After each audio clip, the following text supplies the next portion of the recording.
What's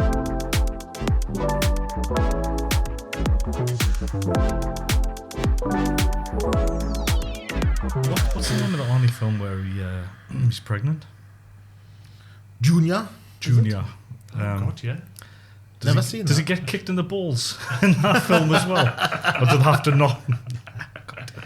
Well, I've never seen that, but I suppose my first question would be, how does he give birth?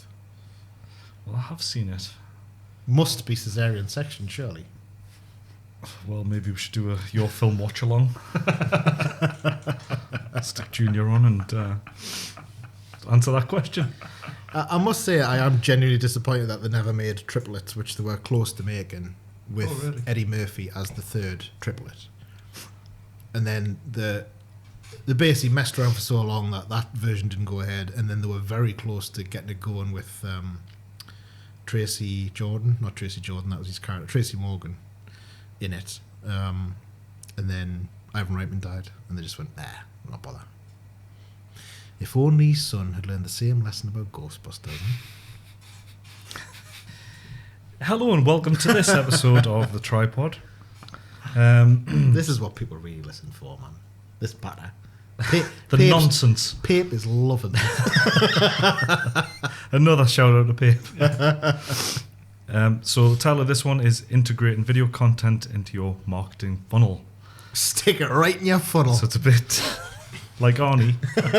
So it's a bit more informative, serious. I don't want to use the word dry, but dry. Serious? Yeah, serious. I'm quite serious. Yeah, so let's launch straight into this one then. What the hell's a marketing funnel? Yes, Mark. What is it? Oh, yes. That's the question I've been waiting to answer all my life. Born for it, I was. But I'll give you the opportunity, Matthew. What is Thank you. Well, it's a phrase that refers to the process, the various stages of basically taking someone who has never interacted with your business, is just out there as a potential customer, getting their attention and then leading them through a process, ideally to obviously a purchase, but beyond that as well, where you actually retain them as a customer and have lifetime value out of them and, you know, nurture the relationship. So when you're describing that, you know what it makes us think of? It's the model of somebody buying a car from a dealership. Mm-hmm. They don't just sell them the car. They sell them the service plan. And then because they're coming back in for the service, and they sell them the next car, and ideally the next car as well. Doesn't happen as much nowadays, but I do remember like my granddad having a relationship with a car dealer who he always used to go to and buy from the same place. So it's trying to like catch that fish, and then I'm getting my analogies mixed up here, but then nurture that relationship all the way through. Well, to put it another way, to have a loyal customer. Yeah, I mean, I'm sure there is a phrase that doesn't fully come to mind at the minute, but the bottom line is you'll hear salespeople say all the time, the hardest thing to do is to find a new customer. So obviously once you've got them, you want to retain them, you want to keep them happy, you want to grow their relationship, grow their spend with you. Mm. So is there, can you break it down into stages then, this funnel? Funny enough, Mark, I can, yes. There's numerous stages to the sales funnel. I was trying to think, I had this slide from this lecturer's slide deck that I got years ago, and I was trying to remember what he called it. I think he called it the sales decision matrix or something, but it was just a version of this, which in simple terms, obviously we will go through the stages, but it's like, make yourself known to the potential customer, explain to them in probably a few ways, as we're going to talk about, why what you're offering is the thing that they need. And then in his particular matrix, it was effectively, it was kind of about 4 stages between first being aware of something to kind of like, well, is this actually intended for me? All right, well, I accept maybe it is intended for me, but does it meet my particular need? Does this thing do what I'm looking for at the minute? Okay, maybe it does, but how do I know I can trust this one as opposed to that one? So it's all these barriers to purchase, basically. Yeah. That you're trying to get through by obviously being honest and giving the information that they're looking for. And obviously what we're going to talk about is how you can use video to do that, because in simple terms, you know, obviously everyone says a picture paints 1,000 words, etc. But video can go even further, particularly if we're talking about demonstrations and stuff. But we're going to talk about different ways that you can use different types of video to hopefully sort of scratch them where they itch at the right point in that process. Okay, good stuff. I mean, just glancing through that, I found it all really just interesting. I'm ready to hear what you've got to say. Well, let's see if everyone else does too. Let's start with Here's hoping, huh? yeah, and if you're, you know, Because if not, we're about to waste 30 minutes of your time. No, At least our with time. Our time. No, stick with. Well, this is going to be class. Right. So That's the spirit. at the top of the funnel, we've got awareness. So you've just hinted at the fact that this is the hardest part. So this is finding a new customer. So Yeah. it's getting somebody to see you first of all. I think we've touched on this actually in a few podcasts now about that kind of that top of the funnel stuff being nice and simple, the messaging being nice and clean and simple, and just having one message, basically the main message. So it's not complicated. Sometimes arguably no message at all. And it's the, again, we've been saying this a lot today, like, but it's like the calling card. It's like, we are making it harder for you to ignore this, and you're gonna seek to find out more. That's what you're looking for. At this stage, you don't have the time to have a full sales pitch with them. It's just, you've just got to get them to that find out more bit, isn't it? Mm-hmm. So what examples of video would that encompass? Well, in general, I don't think we can talk about just the video on its own, because the platform or the opportunity that the potential customer has got to see the video is sort of inextricably linked. So in simple terms, they can stumble across it, they can go looking for something and be directed to it, or it can be put in front of them. So from that perspective, you know, obviously stumble across might be they're sitting watching TV, and in a program that they're watching, an advert flashes up. Go looking for it is obviously what most people will be doing, and how they're interacting with stuff is they're starting an online search because they're motivated to some degree. It might be a very, very simple motivation. So you like watches. Might be that you're sitting at home one night and start typing in, you know, best new watches 2024. You see a video review of a watch. There is the likelihood of you, who really likes watches and has a collection of watches, immediately buying that watch, and you're an engaged audience, is still quite low, because at that stage you're just in the information gathering stage, aren't you? And then obviously that goes even further if it's on something like social, or, you know, a pre-roll or something on YouTube where you're being forced to watch it, so you're kind of against it. whether you feel it or not, it's like, hold on, this is interrupting the thing that I want to do. So examples of it would be, I mean, I've got a couple of examples here. We're going to cut these in, or reference, like, yeah, I think maybe visually reference at least one. Yeah, at least one. So the ones that I thought about teasers and trailers that we've done for stuff, which obviously in the film world that's a common thing. But Core Wheels did a big rebrand about 4 years ago, and we were in the process of making an overall promo for them, when they said, well, actually part of the rebrand is we've got this new partnership with MG, I think it was, and we've got this new electric or hybrid crossover, and we're going to have it all, you know, decaled up and stuff, but we're only going to have one of them.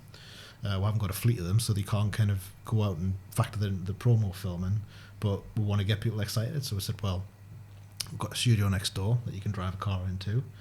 Let's just bring the vehicle in and just light it really well, and just get some close-up shots of it, and just cut something together that when people see it, they're going to go, oh, Core Wheels. They might not know what Core Wheels is. That might be the thing that gets them to start looking at it. They might know what it is and have some, but the point is it wasn't selling anything. It wasn't even given information per se. It was just totally pure brand awareness. Yeah.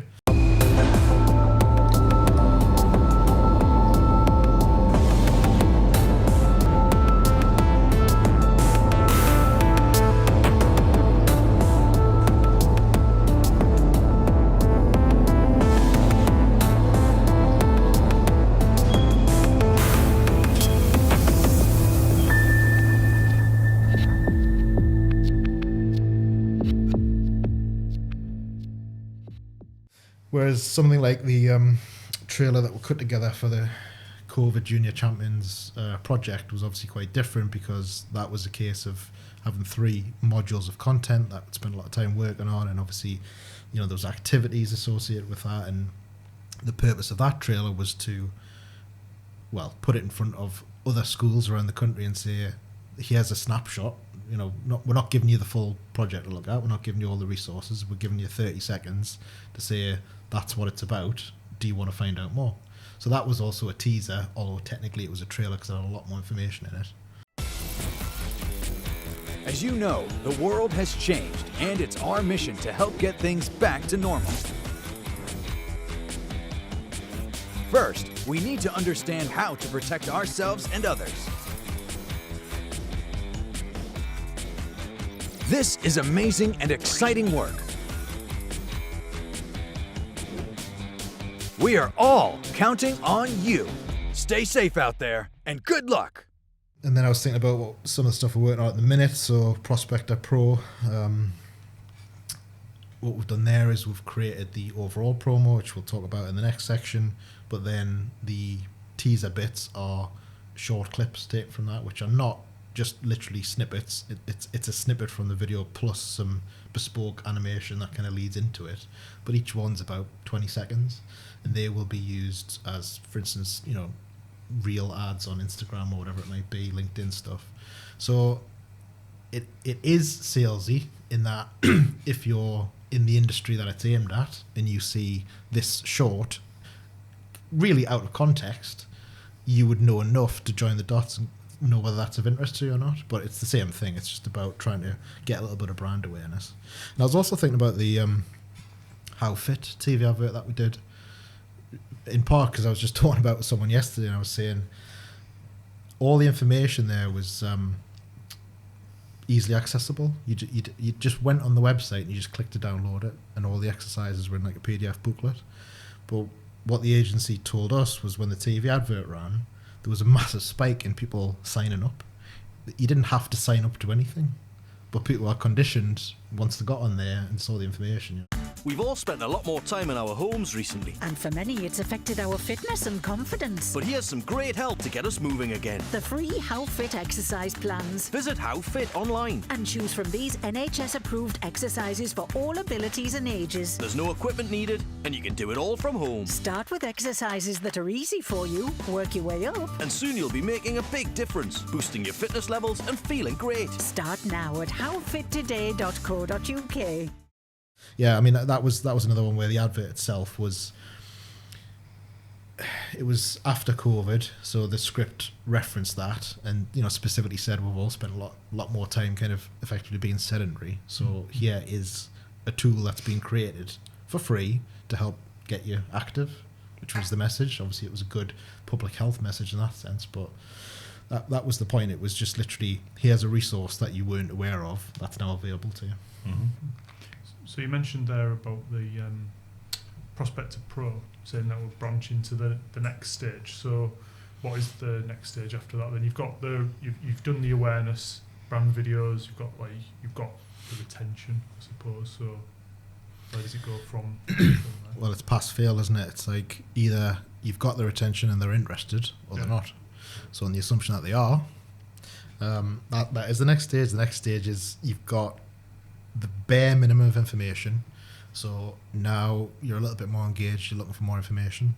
So in the case of Prospector Pro specifically, that goes from, right, you happen to have been exposed to one of these short clips. Mm-hmm.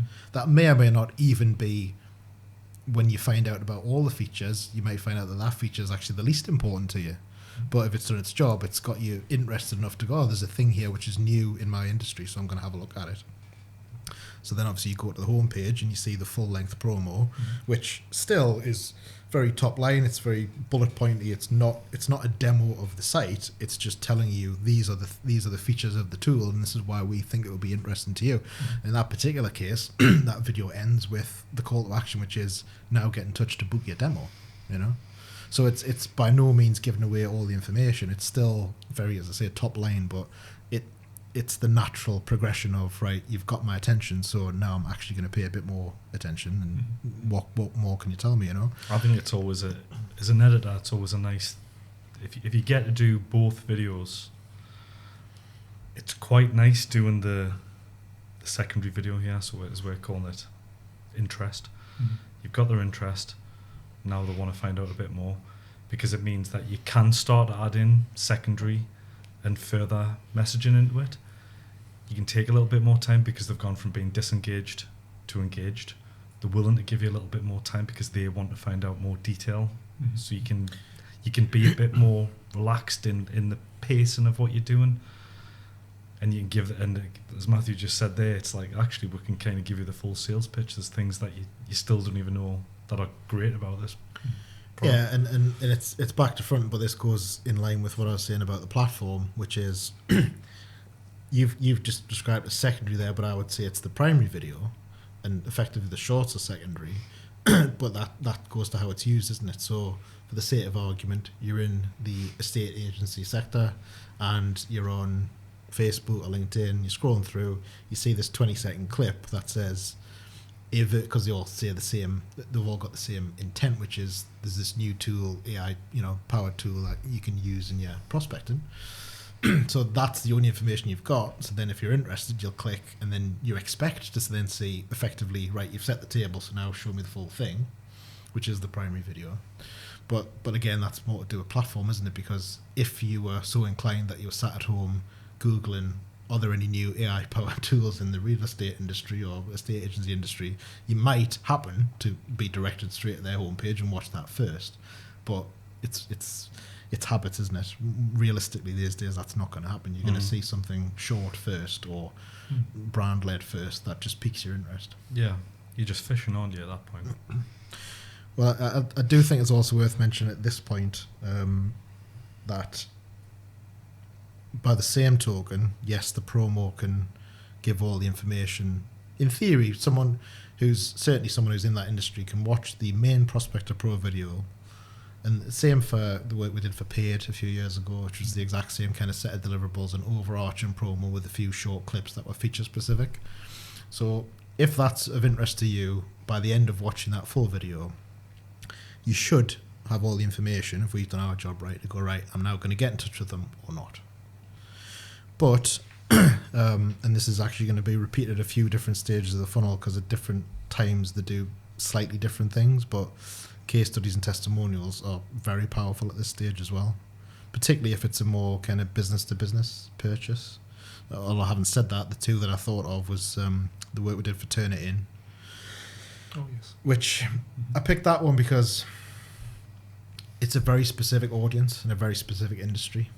So to me, if you are looking at that, you're very likely someone who's in a position in a university or an education establishment to, at the very least, bring it to the attention of, the budget holder, if you're not the budget holder.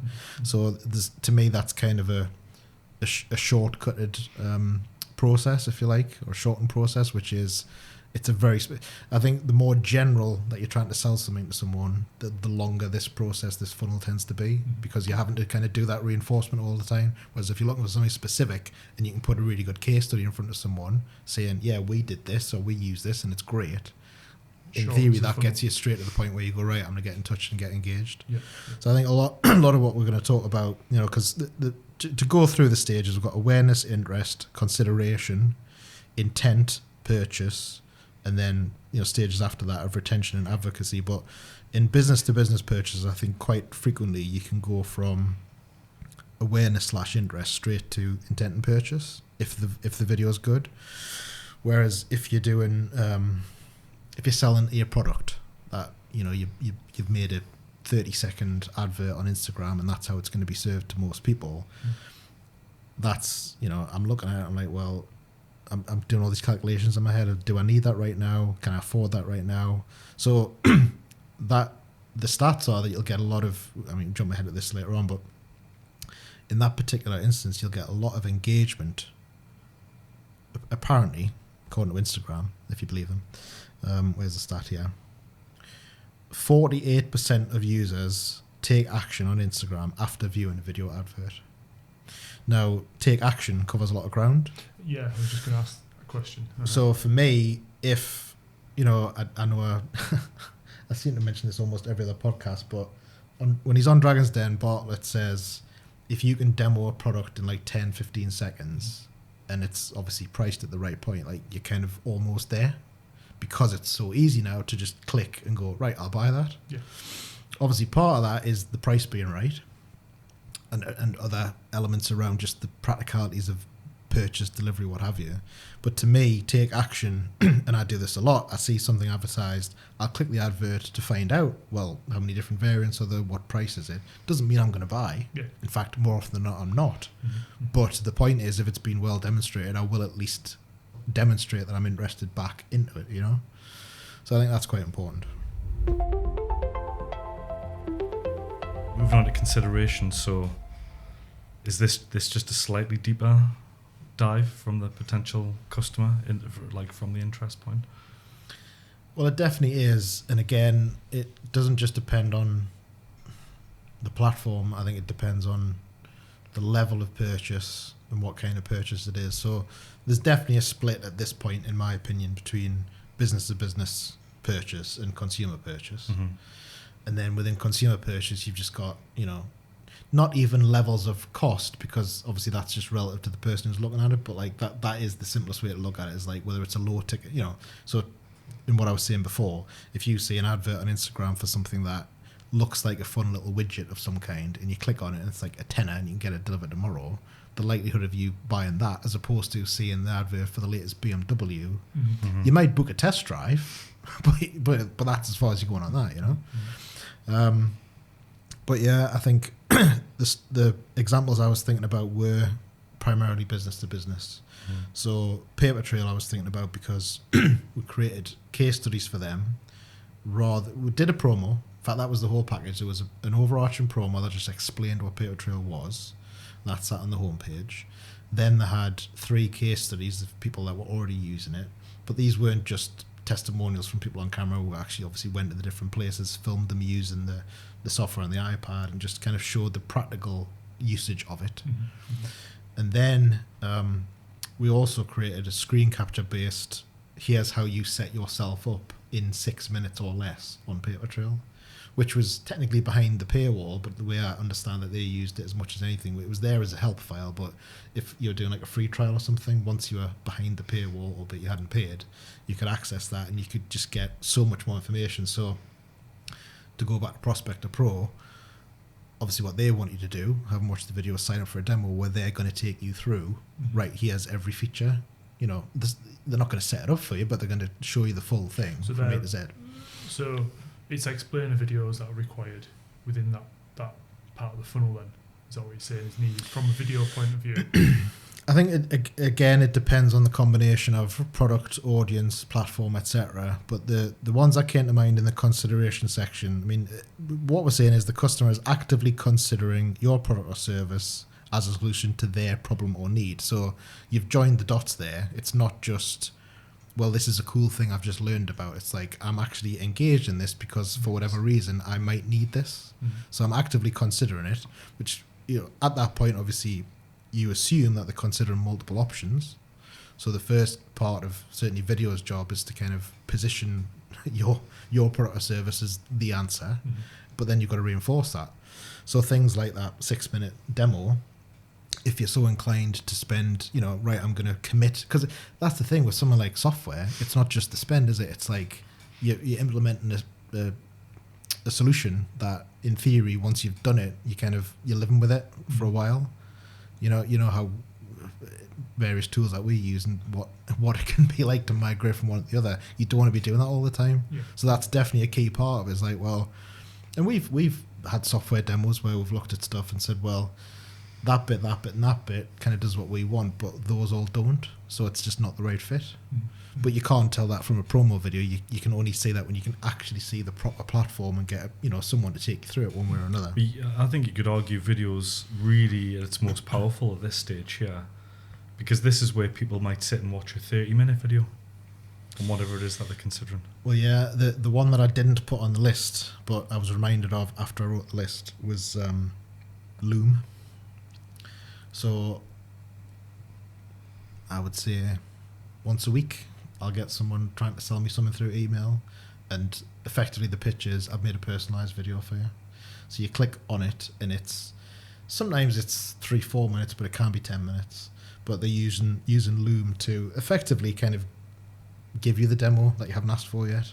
So it's the same thing. It's like screen capture based. Quite often it's them sat in the corner talking you through it. It's not live, but that can be very effective. Well, yeah, I think because funnily enough, I think that's possibly the stage, and you're right.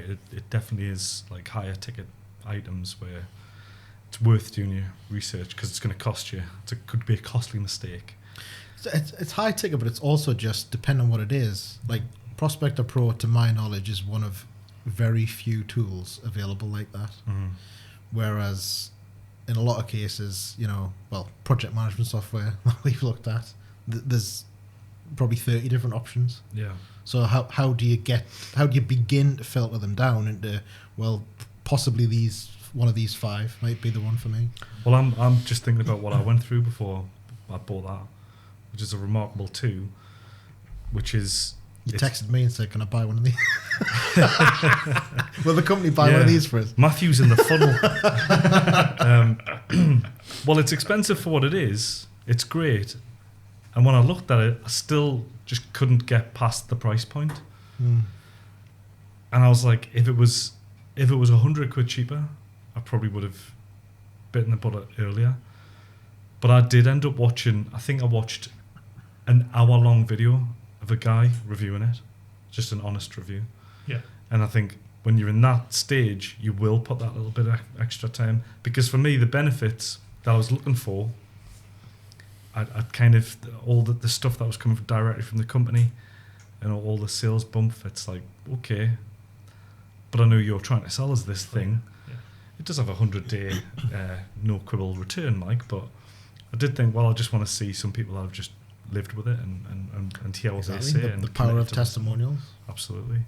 And, you mentioned cars before. Obviously, that's, a fairly classic purchase that people spend a lot of time researching. And these days, more often than not, it's watching independent reviews, isn't it? Mm-hmm. Yeah.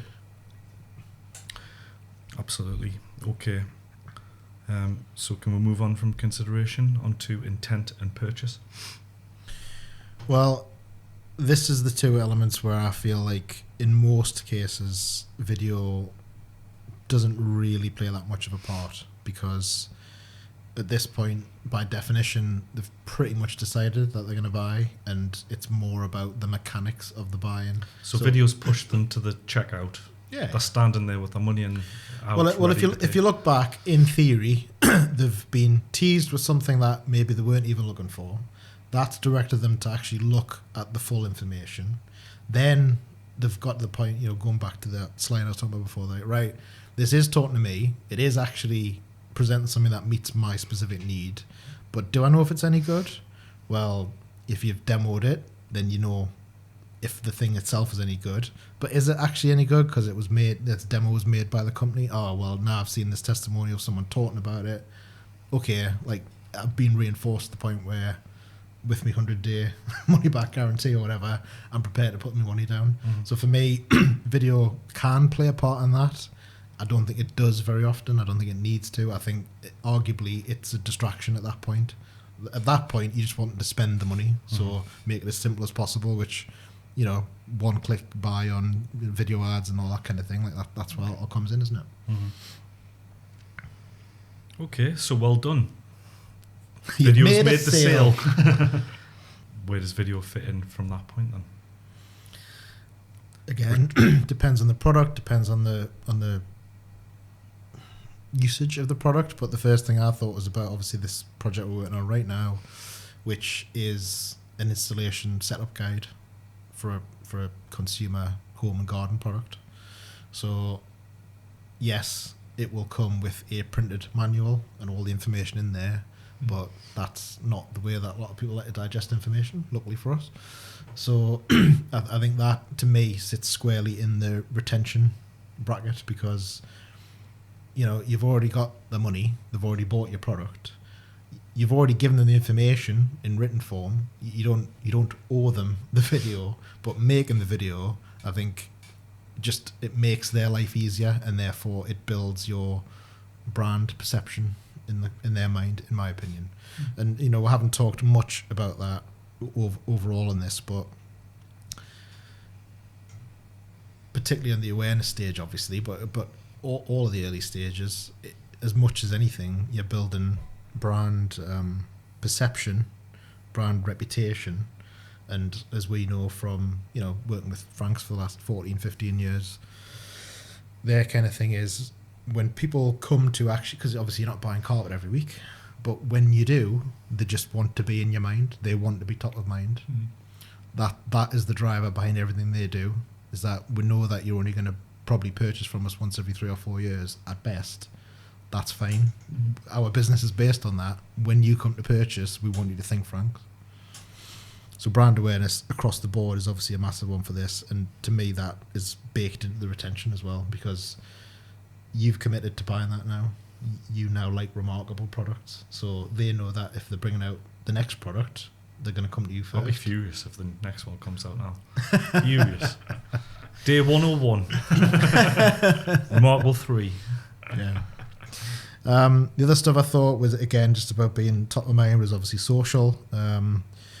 So just thinking about ourselves, the closest that we get to advertising ourselves is things like, and we don't do it often enough, but this month or this week at your film type edits and things. Something which is not salesy, it's just showing people what we've been up to. Which, typically, as I said before, things like a quick little montage cut together of this was the week that was at your film or whatever, with a few bits of behind the scenes and messing about, which frankly might not have any output in it, might just be behind the scenes stuff, but it's effectively brand awareness, isn't it? It's just keeping top of mind.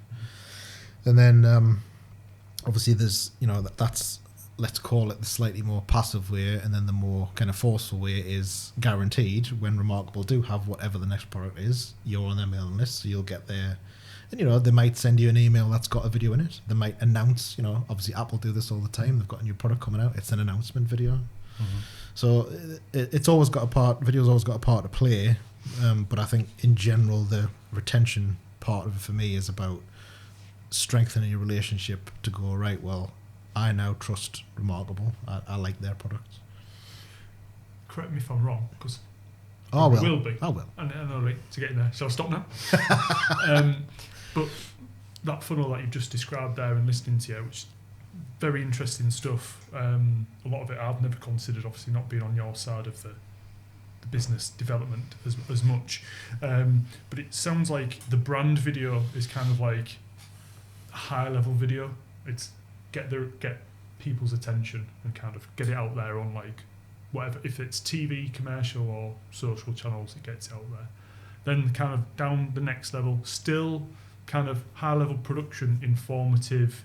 This is what it does. It solves a problem. You need it. Kind of like purchase it, kind of thing. And then when we kind of get to the purchase, the next, maybe there was a catch-22 that I picked up on, but when you get to the next level, it's like they've made the purchase, they've got the products, then they're going to do a review. But the review video might have, they watched a review video, so what came first type of thing.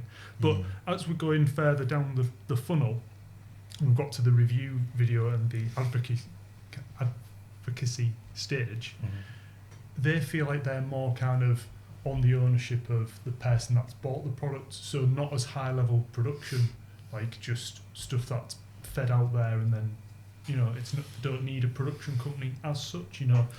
We've done the high level stuff, the brand, we've done the next information stage, we've done the testimonials, and then, so is there a point where it is kind of left to the consumer almost to produce the videos, or is that still something a production company like us should be part of? If that makes sense. The only thing I can think of where the consumer would make a video is, obviously there's a massive, industry now of independent people who review products for whatever reason. And, ultimately they're building their own personal brand for their own reasons, and that's fine. And obviously within that, they'll, you know, perhaps strike up partnerships with certain brands, and, you know, they'll clearly flag up. They'll say, well, yeah, I'm reviewing this audio mixer, whatever it is. I was sent it to review, you know. So I think as long as they're doing that, that's fair. But for me, that also, I suppose it depends where you are. It fits absolutely at the top end of the funnel, but if you've already bought a remarkable product and then you see one of these independent videos that's talking about the next one, then obviously you're naturally going to be more engaged in it. But I can't think of any, in the same way that no one rushes online to write a good review, you know, they want to go on and complain. I can't see the argument really that people are kind of in a hurry to make their own videos. People are quite often, you know, so like Maguire's Country Homes as an example, you know, they asked a couple who'd lived on there for a while, they'd sold a house, moved on there. They were delighted to get on camera and talk about how great it was. But that was because that was their experience, and they really liked the Maguire family, and they liked where they lived, and, you know, they didn't get anything out of it. They wanted to tell people it was a great place to be, you know. But no, I can't really see the argument that there's much user-generated content fits in there, except for on occasion when a brand will do an advertising campaign that's based on that, but usually they've chummed the waters to do that. You know, they've launched something, you know, a hashtag-based campaign, whatever it is, to get people to put stuff forward that they can then flip round and use to market back to them. Yeah. No, it was just when you said about reviewing looking into the remarkable there, and it's like, of course the company's going to say it's a great product, but going to an independent reviewer and they've done a video, then you've got, you know, where does that fit in? But I suppose that's kind of like a testimonial, and it's probably been, like you say, driven by the company itself to get an honest response from a user of the product, so still kind of produced. This video is not endorsed by Remarkable, by the way. We're not getting paid a thing. I paid for it. Well, we paid for this. But if Remarkable want to send us any more products, that's fine. Get them sent. But they have a suite of videos on their website which are mostly about functionality, with better ways to use it. But they do use users when they have new features, so when they update the firmware and stuff with new features, I think it is actually users talking about it, which is quite a nice touch. And I think people want to feel good about, I've spent a lot of money on that. I feel the need to kind of like sell it to my friends as well, to make me feel better about the fact I've like parted with the money, and if someone else buys it, I'll feel even better again. Just the psychology of that. Well, in terms of advocacy, you've got on your notes here. I'm glad you could say that. Your gold standard is the user generated videos. Well, I think it is. I just think it's rare. It does have to be, I think, like you said, I think it has to be, I'm sure Walkers do it, you know, where there's a QR code and it's like, share a video of you enjoying this bag of crisps or something, you could win something. And we're going to use that on socials and stuff. Well, I mean, on a B2B front, you know, Salamander pumps, right? So they're an example where they commission videos, but also they work with, again, people who've built up their own little personal brand, but, you know, plumbers who've got a YouTube channel and a following, and they will, I think the slight difference there is it doesn't tend to be that they're reviewing, it tends to be that those sorts of videos, usually the plumber's filming it whilst he's doing a job, and he's saying, I'm here to do this job today, and the product I've chosen because it's the best to do this job is this product. So obviously when something like that happens, they then, you know, they're in contact with them anyway, but then they'll kind of help amplify that. So I think that's probably the sort of thing I had in mind, as opposed to you've bought that and you're going to go home tonight and film something on your phone and just upload it to YouTube saying I bought it, which might happen, but it's just not the norm, is it? Yeah, it would be quite out of character if I did that. It would, yeah. So on the advocacy side, do you want to talk about the couple of examples that we've got on here? Might as well show them. Well, again, it's at the end of the day, case studies and testimonials. I do think there's a slight difference between the two, but like that is it, isn't it? There's nothing more powerful, even if you as the brand has commissioned it, there's nothing more powerful than a happy customer telling the potential customer, yeah, this is great, you should do it. So the two examples I thought of were Hedgehog Lab and AJ Bell, mainly because that was a collaboration between the two companies that obviously worked on this big project. AJ Bell said, yeah, we'll love it. Make a video, we'll help out. And I thought about Vocal Ovation as well. So Vocal Ovation is the trading name of a singing coach called Julie Miles. And her, list of credits includes getting people... I can't remember. She have a winner? She definitely had a golden buzzer, didn't she? But, getting people onto The Voice and that kind of thing and getting them progressed, at the latter stages. So her video was all shot in her studio, and it was her talking about what she does, but the majority of it was actually people that she'd work with talking about how she'd help them specifically. And you look at it and you go, well, yes, okay, she's created that video, but the fact that these people who've gone on to have good success have very happily traipsed to her studio in, the wilds of Gateshead and put themselves on camera saying, oh yeah, she was great for me for whatever reason, that's powerful, isn't it? Yeah. Well, like I said at the start, I think it's not just about the video content, it's about where it's placed, how it's put in front of someone, how they interact with it, which is obviously important, but assuming that the combination is correct, I don't think there's anything more powerful than video. When you say that, you're talking about actual platforms as well here. Everything. It's the combination of, platform, content, audience. So, as an example, one of the case studies that Sky AdSmart leaned on for a long time when the first launched, the first few years, was, I think it was McLaren. It was like, 250 grand cars. So, because of the way AdSmart worked, they were able to show that advert to a very niche audience that they knew was high net worth individuals. So in that particular instance, when it's being served to you because you fit the profile, that's not to say that everyone's going to go out and buy the car, but they used it as a case study because the relative to the size of the audience that they were speaking to, they got a massive response on that because it was the right combination of platform and content. It's the same sort of thing. Like we said before, a clickable, short, 15, 20-second advert that just shows you a basic product that turns out to be not that expensive. I'm sure we've all done it before you know what you're doing, you bought it. It's too easy to buy things like that, but it does work. I was just thinking as well in terms of picking the correct platforms, just knowing the audience profiles for different platforms. Like obviously, Facebook's a lot different audience than TikTok is. Yeah, you're not going to run the Prospector Pro stuff on Facebook necessarily. You're going to run it on LinkedIn, possibly on Instagram, but not Facebook. Yeah. Although LinkedIn's basically business Facebook these days, but that's a conversation for another day. But that was, in the general wrap-up, I was just thinking, like, it is that combination that's the most important. So impulse buy, it can be short video on the right platform. It's more likely than not to get a response. Something that would be a mid-term consideration. So that's something which doesn't necessarily have to be expensive. In fact, more often than not, in our case, it's possibly something that's just new. It's just something that's either totally new or a slant on something that is new. So you've got that barrier in the audience's mind to begin with of like, oh, actually, am I interested in this? You have to kind of just do a little bit more work. It's not just showing them, here's the new version of this tablet that you already know. So for that, obviously the explainer promos that's what they're for. It's about getting buy-in at that still top line level, but not giving them all the detail because you don't want to overwhelm them.